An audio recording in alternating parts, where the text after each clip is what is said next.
ಮೊದಲಿಗಿಂತ ಮಾಡೆಲಿಂಗ್ ರಂಗ ಹೆಚ್ಚು ಸವಾಲಿನದು. ರುಕ್ಮಿಣಿ ವಸಂತ್.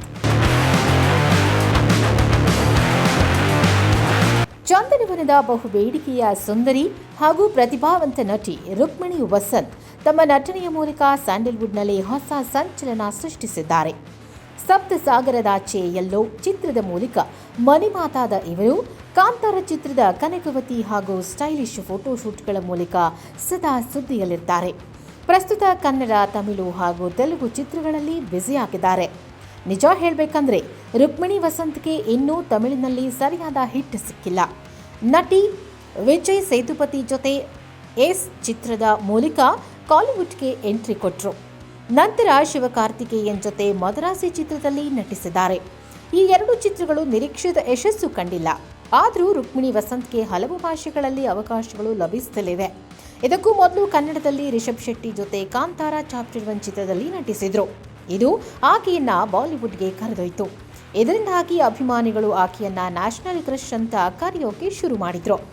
ಪ್ರಸ್ತುತ ಯಶ್ ಅವರೊಂದಿಗೆ ನಟಿಸಿರುವ ಕನ್ನಡ ಚಿತ್ರ ಟಾಕ್ಸಿಕ್ ಶೀಘ್ರದಲ್ಲೇ ಅಖಿಲ ಭಾರತದಾದ್ಯಂತ ಬಿಡುಗಡೆಗೆ ಸಜ್ಜಾಗ್ತಿದೆ. ಅದೇ ರೀತಿ ತೆಲುಗಿನಲ್ಲಿ ಜೂನಿಯರ್ NTR ಜೊತೆ ನಟಿಸುವ ಅವಕಾಶ ಅವರಿಗೆ ಲಭಿಸಿದೆ. ಇವುಗಳಲ್ಲದೆ ತಮಿಳಿನಲ್ಲಿ ಇನ್ನೂ 2 ಹೊಸ ಚಿತ್ರಗಳಲ್ಲಿ ಅವಕಾಶಗಳು ಲಭಿಸಿವೆ ಅಂತ ಇತ್ತೀಚಿನ ಮಾಹಿತಿ.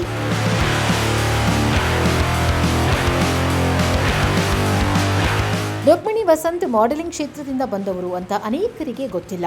ಆದರೆ ಮಾಡೆಲಿಂಗ್ ಹಾಗೂ ಚಲನಚಿತ್ರೋದ್ಯಮದ ಬಗ್ಗೆ ಆಕೆ ನೀಡಿರುವ ಹೇಳಿಕೆ ಈಗ ಸಾಮಾಜಿಕ ಮಾಧ್ಯಮದಲ್ಲಿ ವೈರಲ್ ಆಗ್ತಿದೆ.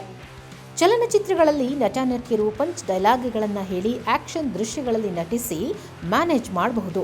ಆದರೆ ಮಾಡೆಲಿಂಗ್ ಕ್ಷೇತ್ರದಲ್ಲಿ ಅಂಥ ಅವಕಾಶವಿಲ್ಲ. ಒಂದು ಮಾತನ್ನು ಹೇಳದೆ ಭಾವನೆ, ಅಭಿನಯ ಪ್ರದರ್ಶಿಸಬೇಕು.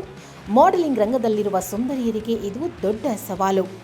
ಇದುವರೆಗೂ ಸಿನಿಮಾ ಕ್ಷೇತ್ರದಲ್ಲಿ ನಾನು ಕಲಿಯುತ್ತಿರುವುದು ಇದನ್ನೇ ಅಂತ ರುಕ್ಮಿಣಿ ವಸಂತ್ ಹೇಳಿದ್ದಾರೆ. ತಮಗೆ ಲಭಿಸಿರುವ ನ್ಯಾಷನಲ್ ಕ್ರಶ್ ಟೈಟಲ್ ಬಗ್ಗೆ ವಿನಮ್ರವಾಗಿ ಮಾತನಾಡಿರುವ ರುಕ್ಮಿಣಿ, ಹಲವರು ನನ್ನನ್ನು ನ್ಯಾಷನಲ್ ಕ್ರಶ್ ಅಂತ ಕರೀತಾರೆ. ಇದು ನನಗೆ ತುಂಬಾನೇ ಖುಷಿ ಕೊಡುತ್ತೆ. ಆದರೆ ನಾನು ಅದರ ಬಗ್ಗೆಯೇ ಯೋಚಿಸ್ತಾ ಕೂರೋದಿಲ್ಲ. ಪ್ರಶಂಸೆಗಳು ಶಾಶ್ವತವಲ್ಲ, ಕಾಲಕ್ಕೆ ತಕ್ಕಂತೆ ಬದಲಾಗ್ತವೆ ಅಂತ ಹೇಳಿದ್ದಾರೆ.